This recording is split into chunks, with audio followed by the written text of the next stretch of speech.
Welcome back to the Deep Dive, where we do a deep dive into really complex topics. And today we're going behind the scenes, kind of early stage drug development and exploring a stage that's super important, but a lot of times overlooked. Chemistry, manufacturing, and controls. CMC for short. CMC, that's right. You see, before a new medicine hits the market, it goes through a ton of testing and development. And CMC is really important to make sure that the drug is safe and effective, but also that it can be manufactured reliably and on a big scale. Yeah, it's really all about taking like a recipe from your kitchen. Okay, Okay. you can make an amazing dish, in small batches, but then how do you make sure that the quality and the taste are the same when you scale it up to, hundreds or thousands of people? Oh, that's a great analogy. Yeah. That's the essence of CMC, taking that promising drug candidate from the lab and figuring out how to make it consistently and on a scale that can actually help patients. Yeah. No, that's perfect. That makes a lot of sense. And to help us through this really complicated world, we have an expert in CMC joining us today. They're going to help us understand, like, all the ins and outs of candidate quality, scalability, and how organizations like the FDA and ICH kind of shape the landscape, even at this early preclinical stage. Yeah, shaping the landscape early on is really important. So let's dive right in. Can you tell us why CMC is so important in the preclinical phase? Like, what are the main things that researchers are trying to get done at this point? So one of the big goals of preclinical CMC is we call it candidate quality. What that means is making sure that every batch of the drug candidate is the same, pure, stable, and has all the right properties to be effective. Yeah. It's all about getting rid of any variability and making sure that what worked in the lab actually works when you start making more of it. So that brings us to scalability, right? Like, we need to show that the manufacturing process can be scaled up to make larger amounts of the drug, but, without messing up that quality that we were just talking about. Exactly. It's not enough to just show that the drug works. You got to show that you can make enough of it to meet demand, potentially, without any drop in quality or how well it works. Yeah. Yeah, no, that makes perfect sense. Now, I know that lab scale synthesis is usually where drug development begins. Can you talk a bit about, like, the specific problems researchers run into when they're working this really small scale? Yeah, for sure. Lab scale synthesis definitely has its own set of challenges. Just think about the availability and cost of starting materials. Okay. In the lab, researchers might use very specific ingredients to create a small amount of the drug, but those ingredients can be expensive or hard to get in the amounts you would need for, mass production. Well, that makes sense. So finding other materials that work or changing how the drug is made to use easier to get materials, that becomes really important. So it's like you're already thinking about the future, Exactly. even though you're working on a small scale. Right. And then there's the complexity of the synthesis process itself. Lab-scale synthesis often has a bunch of steps, and each step could have errors or variations. Oh, so it's not a simple, like, one-step process. Right, exactly, yeah. Scaling up a process with many steps can be super tough and expensive. That makes sense. So researchers need to think early on about how to simplify the process and make it more streamlined to make it more efficient and less expensive for large-scale production. It seems like CMC is all about, seeing roadblocks before they even pop up, right? Mhm. Are there, like, certain strategies researchers can use in this early process development phase to tackle these challenges? Absolutely. It's all about being proactive. Mm-hmm. One major strategy is to, like we said before, optimize the synthesis route. That might mean finding easily available and affordable alternatives to those, rare or expensive starting materials. Okay. Another thing is reducing the number of steps in the synthesis process. Each step adds complexity and the chance for errors, so Mhm. simplifying things can really boost scalability and cut down on manufacturing costs. So less is more in a lot of cases. Often, yeah. And it's not just about efficiency. We also got to think about sustainability. Things like the environmental impact, waste disposal, even in these early stages. How much? Responsible manufacturing is a core idea in CMC. So even at the preclinical stage, researchers are already thinking about the long-term impact of their work. Exactly. It's not just about creating a drug. It's about creating one that can be produced in a way that's sustainable and responsible. Got it. Now, let's switch gears a bit and talk about organizations like the FDA and ICH. How do their guidelines impact CMC in the preclinical stage? It's really interesting how these organizations are shaping the future of medicine before we even get to the first human trial. Their guidelines act like a framework to make sure that drug development focuses on safety, efficacy, and quality right from the start. Mhm. It's like having a blueprint to guide the whole process, helping researchers avoid those, really costly and time-consuming setbacks later on. So it's not just about, being really good at science. It's also about following a strict set of rules that make sure the final product meets those high standards for quality and safety. Exactly. Yeah. And these guidelines are not just, theoretical ideas. They really impact how preclinical CMC work is done. Can you give us some real-world examples of how these regulations play out in practice? Sure, let's talk about safety. A big part of CMC is doing lots of tests to make sure that the drug and how it's made are safe for people.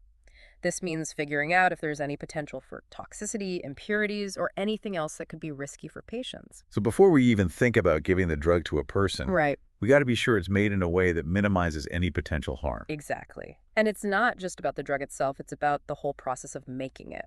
Right, right.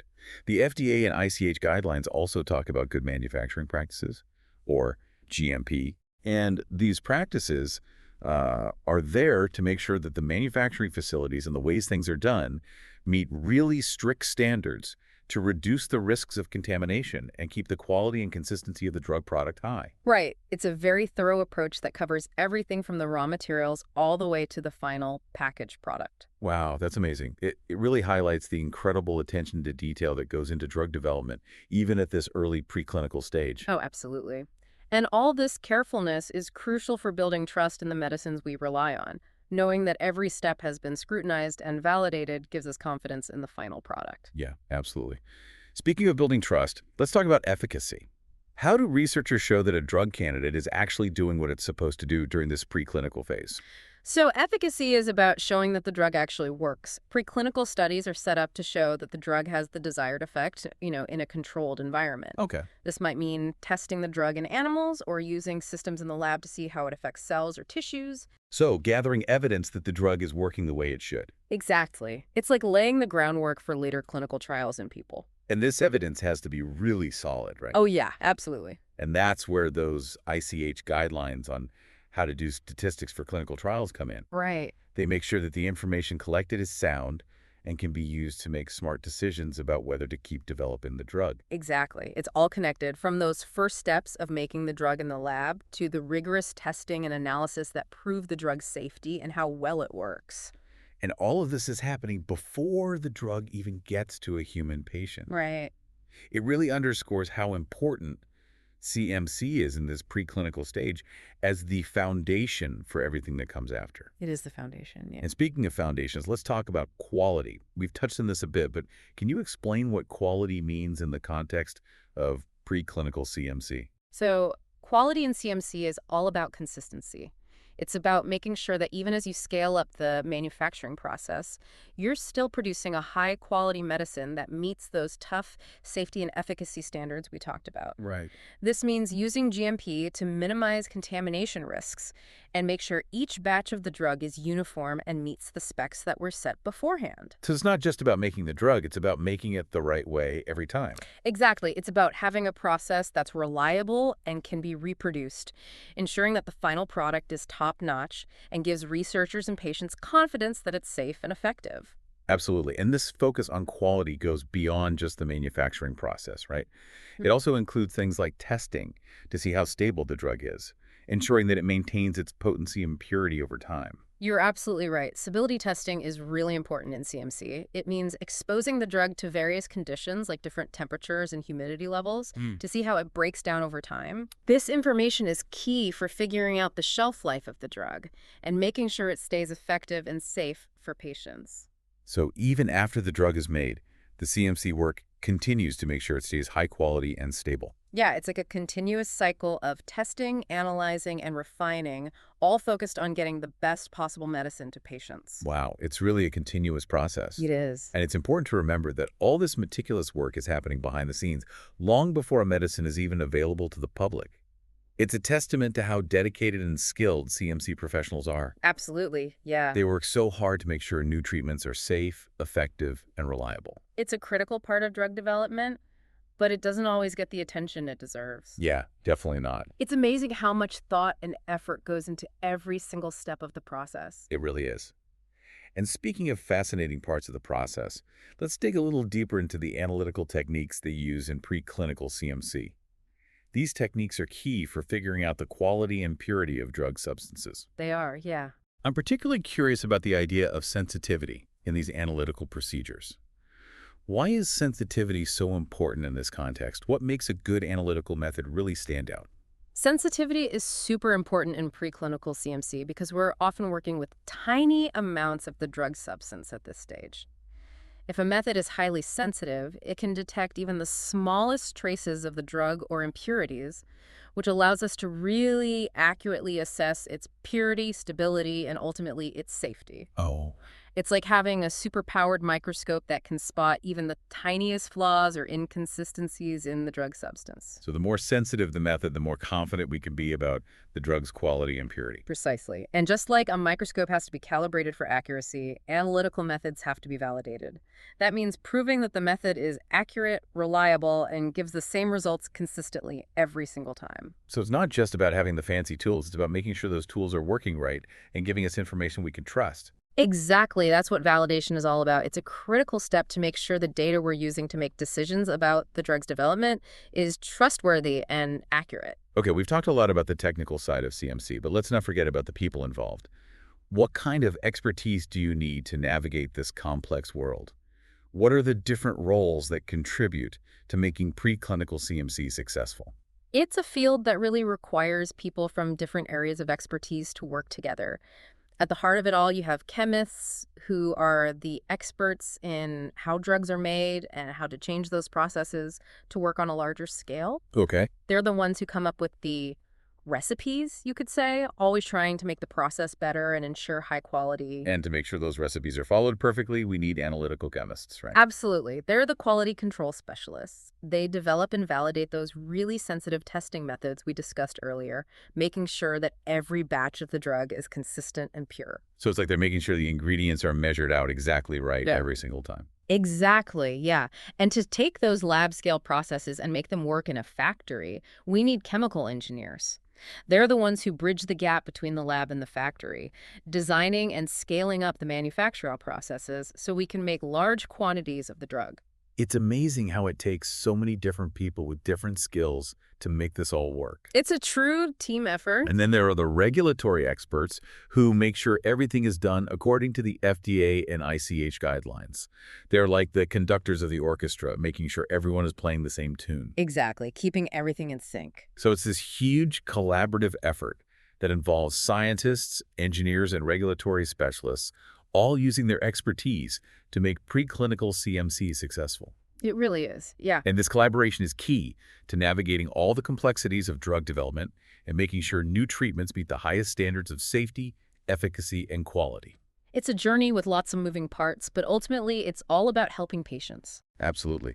Speaking of standards, let's get back to the ICH guidelines and their impact on drug development. Can you give us some specific examples of how these guidelines actually influence how a new medicine is developed? Sure. One great example is the ICH Q3A guideline, which is all about impurities in new drug substances.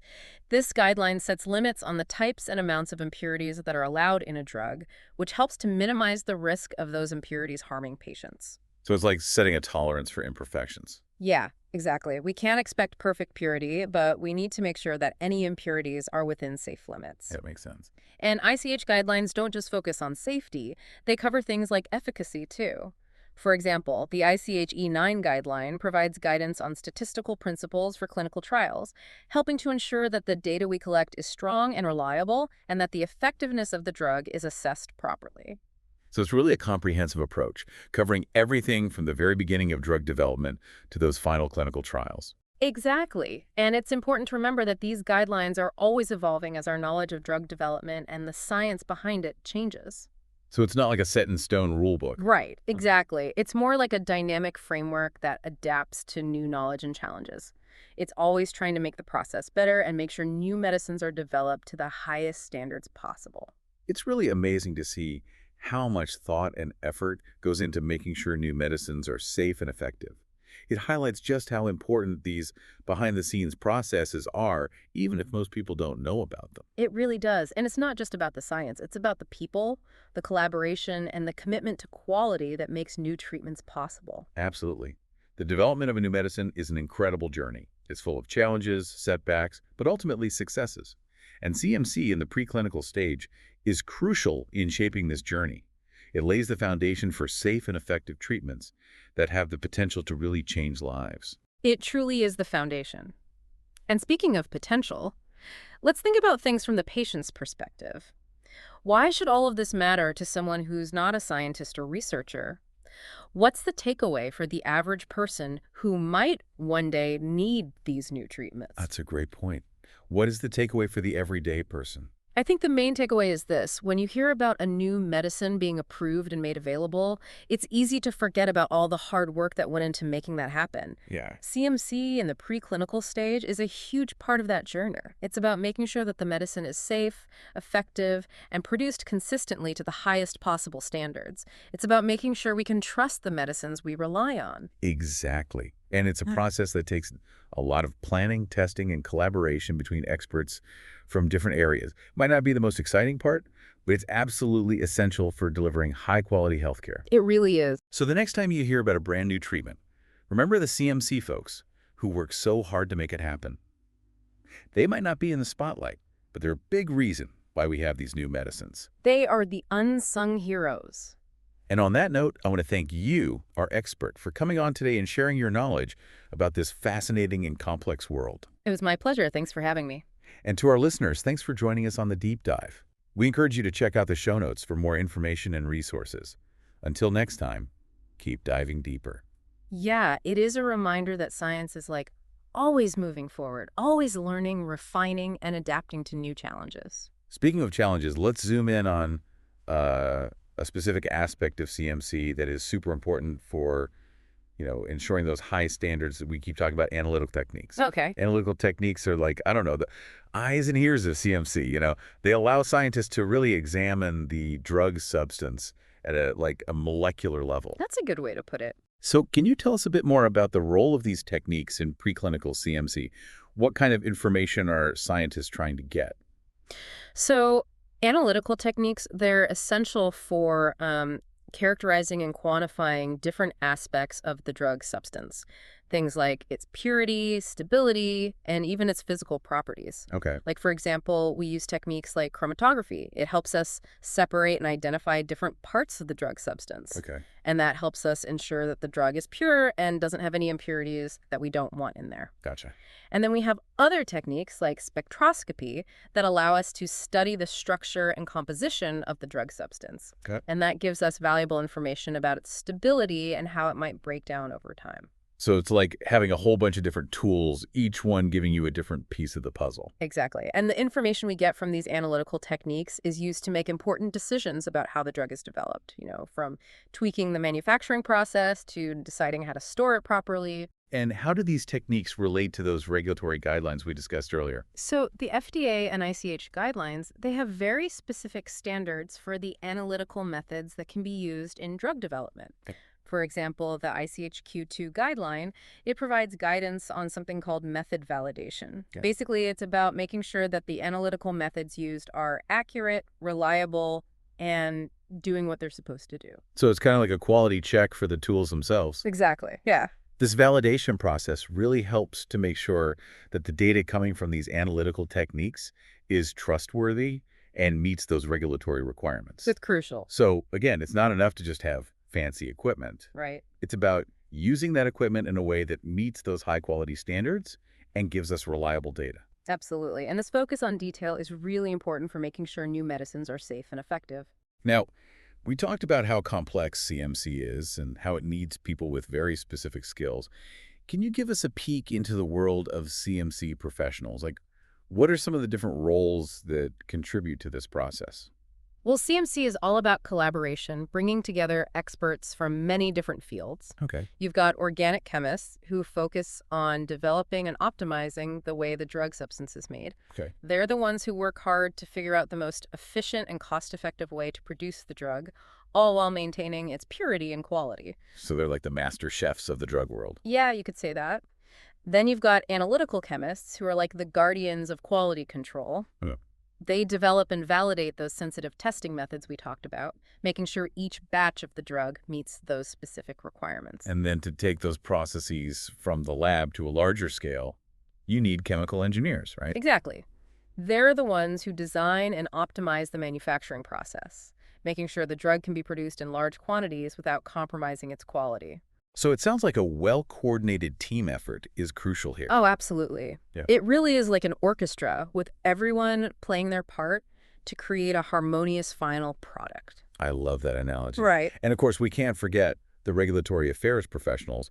They make sure all this work is done according to those guidelines from the FDA and ICH. Right. They're the ones who keep everyone on track and make sure everything meets the regulations. So it's this really interdisciplinary field that requires everyone to work together and be committed to quality. Exactly.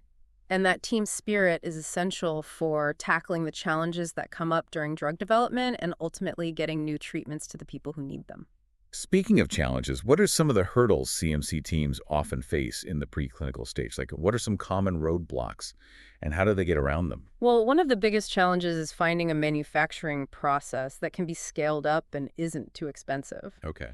You see, early on, researchers might use materials that are pricey or hard to get to make the drug in the lab. But as the drug gets closer to clinical trials and potentially being sold, the process needs to change so we can make bigger quantities without spending a fortune. So it's like a balancing act between keeping the quality high and making sure it's affordable to produce. Exactly. It often involves finding different starting materials, tweaking the conditions of the reactions, or even completely redesigning how the drug is made. Interesting. And then there's the challenge of making sure the drug is stable. Like we said, stability testing is super important to figure out how long the drug will last and make sure it stays safe and effective over time. Right.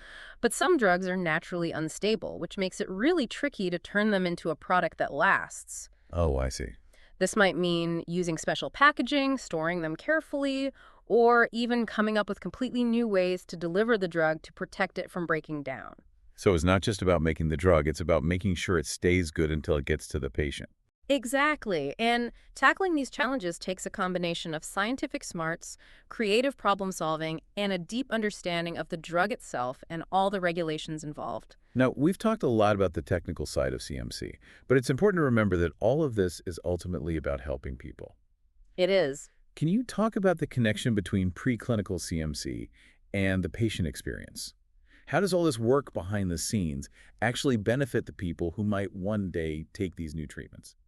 Preclinical CMC plays a big role in shaping the patient experience, even though it happens long before the drug is available. Okay. By making sure the manufacturing process is high quality, safe, and can be scaled up, CMC teams are setting the stage for a reliable and consistent supply of the medication. Okay. This means patients can feel confident about the quality of the drug they're getting, knowing it's been made to the highest standards. Right. It's about building that trust. Exactly. And by making the manufacturing process as good as it can be, CMC teams can also help to bring the cost of making the drug down, which makes it more accessible to more people. So it's not just about the science itself. It's about making sure those scientific advances actually help people in the real world. Right. It's about having a positive impact on patients' lives.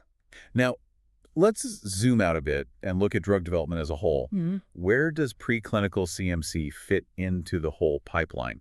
What are the big milestones and transitions that mark this stage? Preclinical CMC is essentially the bridge between discovering a drug and actually testing it in clinical trials. Okay.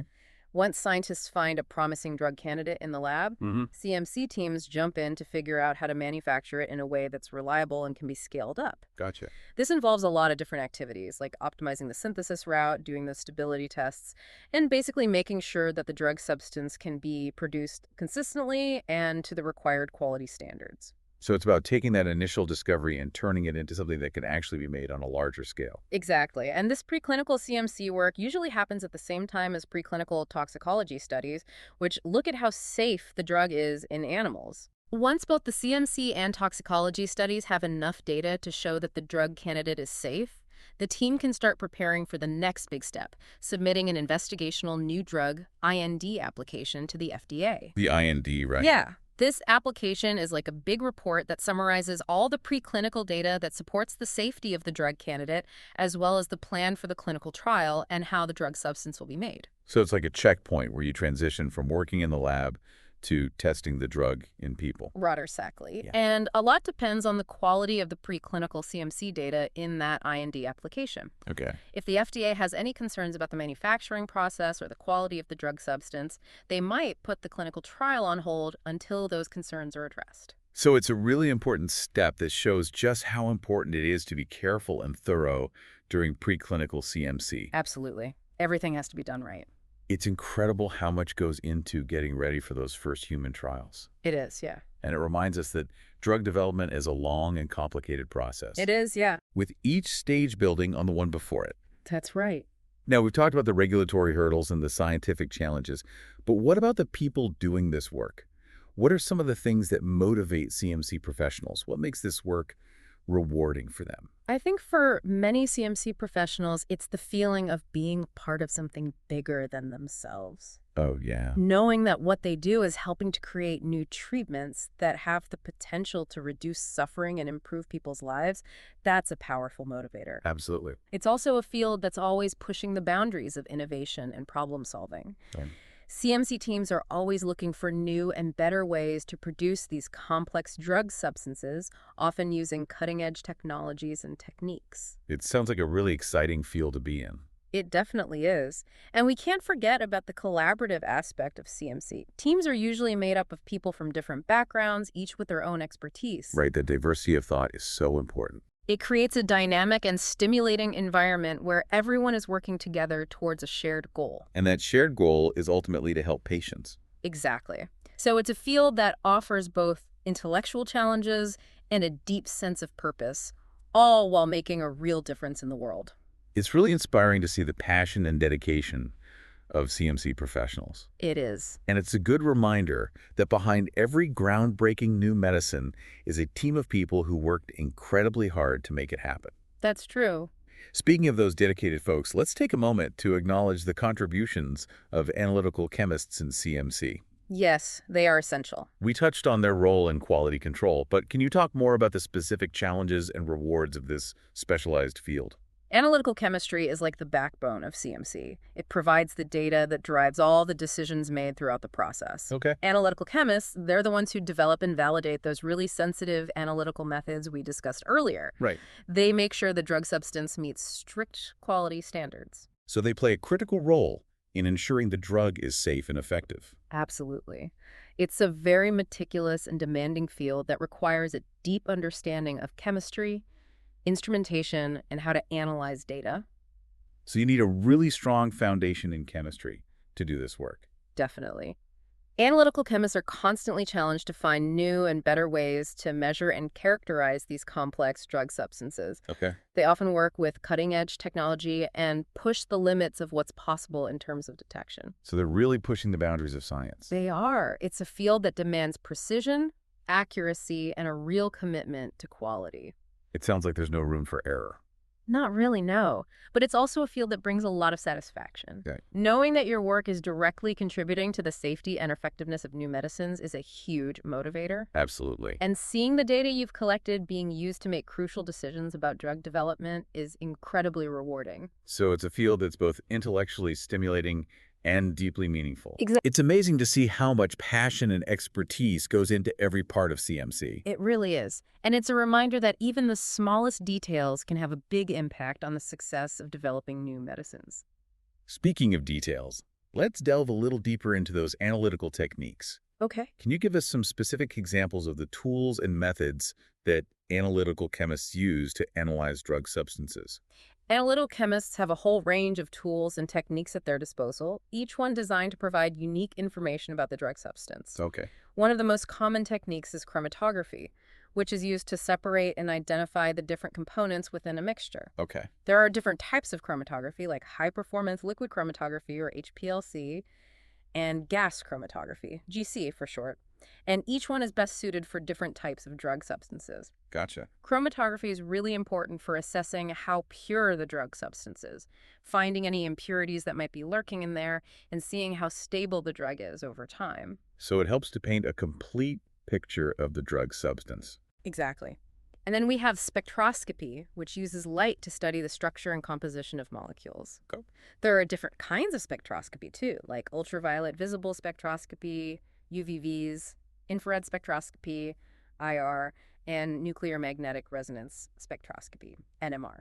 Wow, that's a lot of different techniques. Each type of spectroscopy gives us different pieces of information about the drug substance, like what functional groups it has, its three-dimensional structure, and how it interacts with other molecules. So it's like having different lenses to look at the drug substance from different angles. Precisely.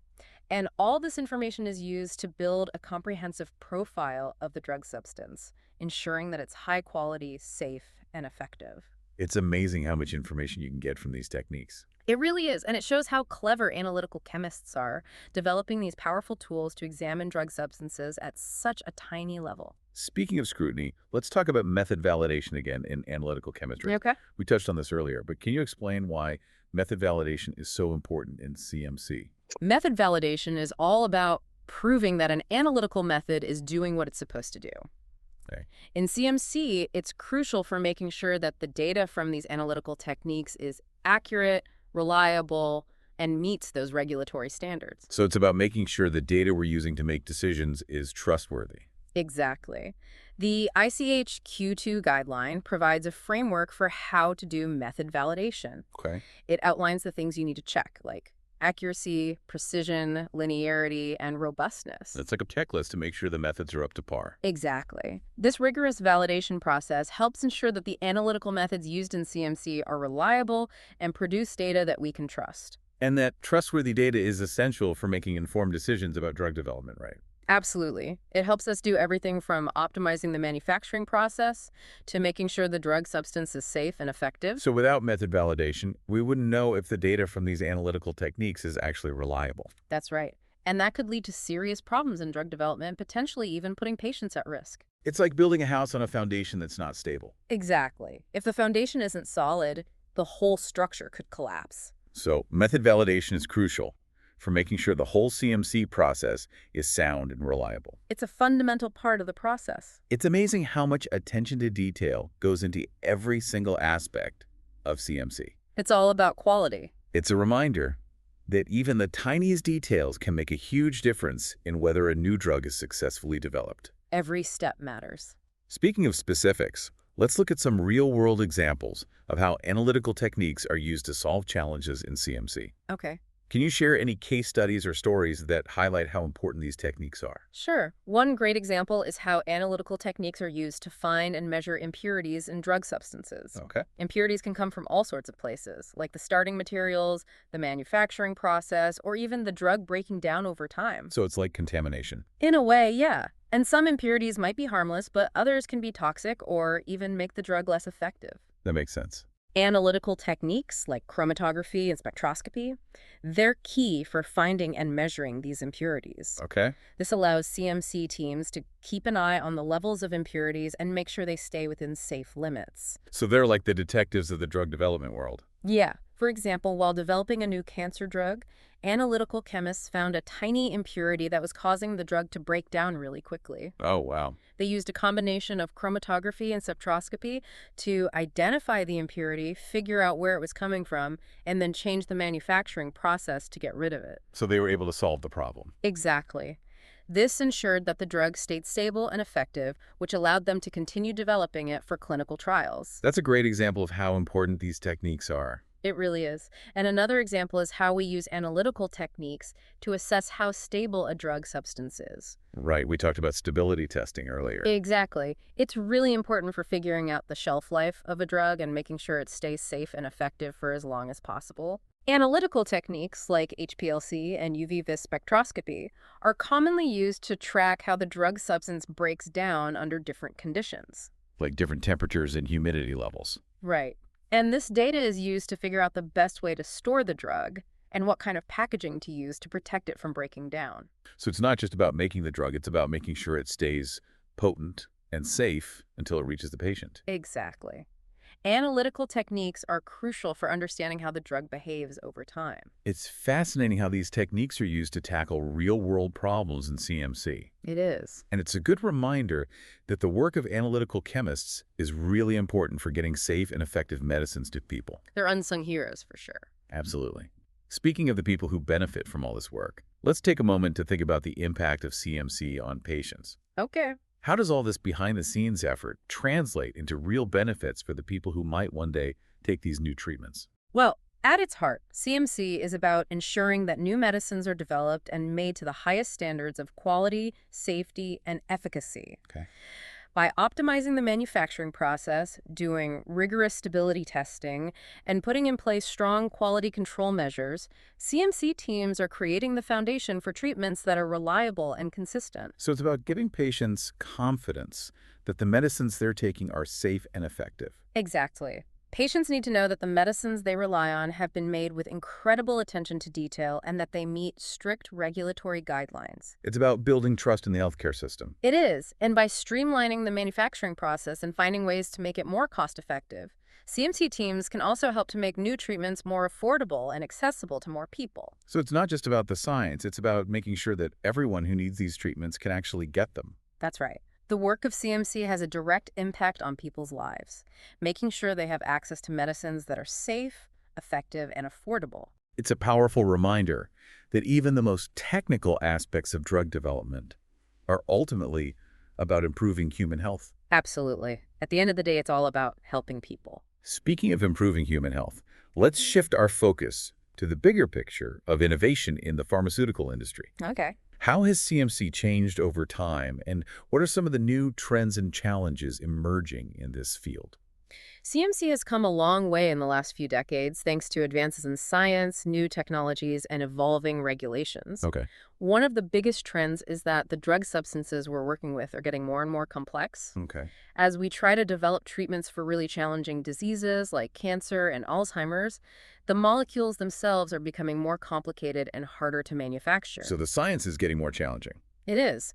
This has led to the development of new synthesis methods, advanced analytical techniques, and more sophisticated manufacturing processes to handle this complexity. So CMC is having to adapt to keep up with these advances. Exactly. Another trend is the growing focus on something called quality by design, Beco. or QBD for short. It's a way of thinking about drug development where you focus on building quality into the product from the very beginning. So it's about getting things right from the start. Exactly. It involves understanding the critical quality attributes, or CQAs, of the drug substance and designing the manufacturing process to consistently deliver those CQAs. So you're thinking about quality at every step of the way. Exactly. And QBD has led to improvements in process control, less variability, and ultimately medicines that are of a higher quality. That makes sense. And there's also a growing interest in continuous manufacturing. Okay. Traditionally, drugs are made in batches, where each batch is produced and tested separately. Right. But continuous manufacturing is a more streamlined process where the drug substance is made continuously, with monitoring and control happening in real time. So it's a more efficient way of doing things. It is. Continuous manufacturing has a number of advantages, like shorter manufacturing times, increased efficiency, and better quality control. So it's a win-win situation. Pretty much, yeah. So CMC is a really dynamic and constantly evolving field, always adapting to new challenges and exactly. Successful CMC professionals are usually very detail-oriented, meticulous in their work, and driven by a desire to make the best possible product. So they're perfectionists in a way. In a way, yes. They also need excellent communication skills because they often have to collaborate with colleagues from different areas, as well as with regulatory agencies. So being able to explain complex things clearly is important. It is, and they also need to be adaptable and able to think critically to overcome challenges and come up with creative solutions to complex problems. So it's a field that requires a lot of different skills and qualities. It does. It's a challenging but rewarding field. It's inspiring to see the dedication and expertise that CMC professionals bring to their work. It really is. And it's a reminder that behind every amazing new medicine, there's a team of unsung heroes who work tirelessly to make it happen. That's true. Speaking of unsung heroes, let's talk about the importance of mentorship and training in CMC. Okay. How do experienced professionals pass on their knowledge and skills to the next generation of CMC experts? Mentorship and training are absolutely essential for ensuring that CMC continues to be successful. Okay. Experienced professionals play a crucial role in guiding and developing the next generation of CMC experts, sharing their knowledge, insights, and best practices. So it's about passing the torch, so to speak. Exactly. Mentorship can take many forms, from formal training programs to more informal one-on-one interactions. Good. Senior CMC professionals often mentor junior colleagues, providing guidance, support, and opportunities for growth. So it's a very supportive and collaborative environment. It is. And there are also professional organizations like the American Association of Pharmaceutical Scientists, or AAPS, and the Parenteral Drug Association, PDO. Yeah. They offer workshops, conferences, and online resources to help share knowledge and promote professional development within the CMC community. So there's a real emphasis on continuing education and professional growth in this field. Absolutely. It's all about ensuring that the field stays strong and attracts talented people. It's heartwarming to see that commitment to knowledge sharing and professional development. It is. It's a reminder that the success of CMC depends on the collaboration and mentorship of those who came before us. That's right. We all stand on the shoulders of giants. Speaking of collaboration, let's talk about communication and teamwork in CMC. Okay. How do different teams and disciplines work together to make sure drug development is successful? CMC is all about collaboration. It requires clear communication and coordination between different teams and disciplines. Okay. From the very first step of making the drug substance to the final step of packaging the drug product, multiple teams are involved, each with their own expertise and responsibilities. This is like a complex puzzle with lots of different pieces. Exactly. And good communication is essential to make sure everyone is on the same page, that information is shared openly, and that any potential problems are identified and addressed quickly. So everyone needs to be talking to each other and working together. Exactly. Regular meetings, clear documentation, and open lines of communication are all crucial for creating a work environment that's both collaborative and productive. It sounds like a very organized and efficient process. It needs to be. CMC teams also often have to interact with people outside their own companies, like regulatory agencies, contract manufacturers, and clinical trial sites. Okay. Clear and concise communication is super important for building strong relationships with these stakeholders and making sure drug development goes smoothly. So communication is key, both internally and externally. Absolutely. It's at the heart of CMC, allowing different disciplines and experts to work together seamlessly to achieve a shared goal. It's inspiring to see how different teams and individuals come together to contribute to the development of new medicines. It is, yeah. And it's a reminder that the success of CMC depends on everyone involved pulling their weight and working together. Speaking of everyone involved, let's take a moment to acknowledge the dedication and hard work of all CMC professionals. Yes, they deserve a lot of credit. They're the unsung heroes of drug development, working tirelessly behind the scenes to make sure that new treatments are safe, effective, and accessible to people who need them. They are. And their work often goes unnoticed, but it makes a huge difference. It does. They're the foundation upon which medical advancements are built. That's right. And their work is essential for improving human health and well-being. Absolutely.